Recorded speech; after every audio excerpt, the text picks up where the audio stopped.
सिद्दीक अकबर को सिद्दीक कहा है ना, सिद्दीक अकबर को सिद्दीक कहा है। एक शख्स एक मसला पूछने के लिए आया इमाम जाफर सादिक से। इमाम जाफर सादिक कौन है पता है? अब जरा वो भी सुन लें। इमाम जाफर सादिक कौन है पता है? ये इमाम आजम के भी इमाम है। इमाम आजम जिसकी जूतियां सीधी करते हैं वो इमाम जाफर सादिक। हाँ, अगर आप बुरा नहीं माने इसलिए कि बात ये सच्ची है। आप कहेंगे हमारे इमाम को जूतियां सीधी करवा दी। हाँ, अहले बैत की अहले सुन्नत ऐसे ही ताजीम करती है और ये तौहीन नहीं है उनकी जूतियां सीधी करना। औरों के यहाँ झुकने से बहुत ज्यादा सिला मिलता है अहले बैत के यहाँ झुकने। हाँ, और अब दूसरा तारुफ कराओ इमाम जाफर सादिक का। दूसरा तारुफ ये है कि वो बहलूल दाना जो 2-2 दिरहमों में जन्नत बेचा करता था वो मजजूब, वो भी जूतियां सीधी करते इमाम जाफर सादिक की। जिसकी जूती सीधी करने वाले लोग इतने बड़े हैं उसकी जूती कितनी अजीम होगी, और जिसकी जूती इतनी अजीम होगी उसके पैर कितने अजीम होंगे, और जिसके पैर इतने अजीम होंगे उसका सर कितना अजीम होगा। उस जात को कहते हैं जाफर सादिक जिसे कुदरत ने जन्नत बेचने का इख्तियार दिया। अब जब बहलूल जन्नत बेच सकता है उनका गुलाम, तो ये क्यों नहीं बेच सकते? मुझे बात है इमाम जाफर सादिक, अगला महीना उन्हीं का है।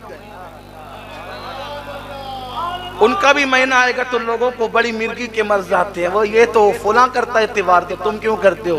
तो वो फुला नाचता है तो तुम लोग नाचना बंद नहीं करते। तो फुला त्योहार तो हम क्यों उसको बंद कर दें? क्यों? इसलिए कि उसकी नीयत अलग है, हमारी नीयत अलग है। उसकी नीयत किसी की वफात का जश्न है, हमारी नीयत किसी की बारगाह में इसाले सवाब है। तो ये अमाल का सवाब तो नीयतों पर है ना। आप अब हमारी नीयतों को भी जांचने लगे। खुदा कर अल्लाह इन्हें तौफीक अता। अब मैं गुफ्तगू इख्तिताम पे पहुंचाता हूँ।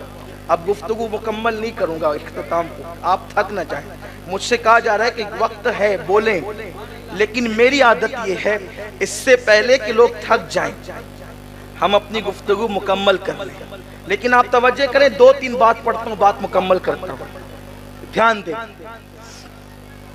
इमाम जाफर सादिक जिसको अल्लाह ने जन्नत बेचने का इख्तियार दिया। एक मर्तबा इमाम जाफर सादिक के पास उनका एक पड़ोसी आया और कहने लगा हजरत मुझे घर बेचना है, मैं घर बेचना चाहता हूँ।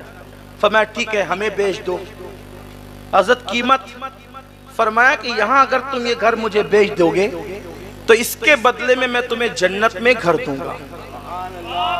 ये मालिक जन्नत की औलाद के लहजे हैं, हम तुम्हें जन्नत में घर दे देंगे।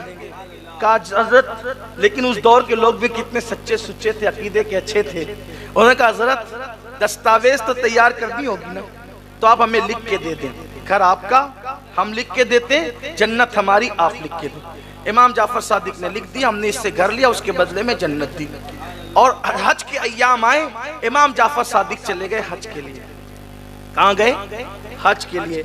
खुदा का करना वो हज के लिए गए, इधर इसकी तबीयत खराब हो गई। जिसने जन्नत खरीदा था मकान देकर, उसने वसीयत की मेरा इंतकाल हो जाए तो ये चिट्ठी इमाम के हाथ की लिखी मेरे कफन में रख देना, इसलिए कि दस्तावेज है जन्नत की, साथ में ले जाना होगा दिखाने के लिए, तो फिर जन्नत मिलेगी उसी पर।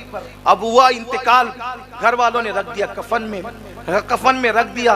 इमाम जाफर सादिक हज करके वापस आए।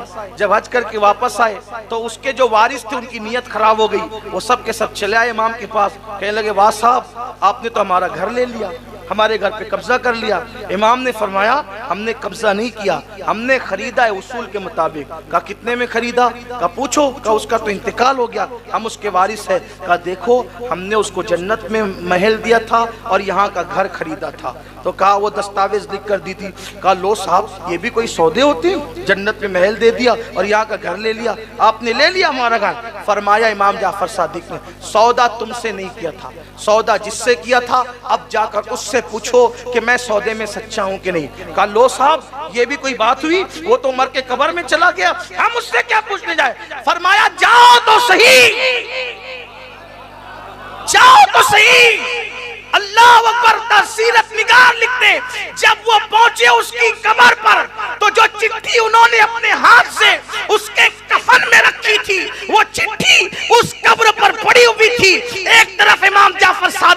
तहरीर थी और दूसरी तरफ उसकी तहरीर थी कि इमाम ने जो वादा किया था उस वादे के मुताबिक मुझे जन्नत में महल मिल चुका है।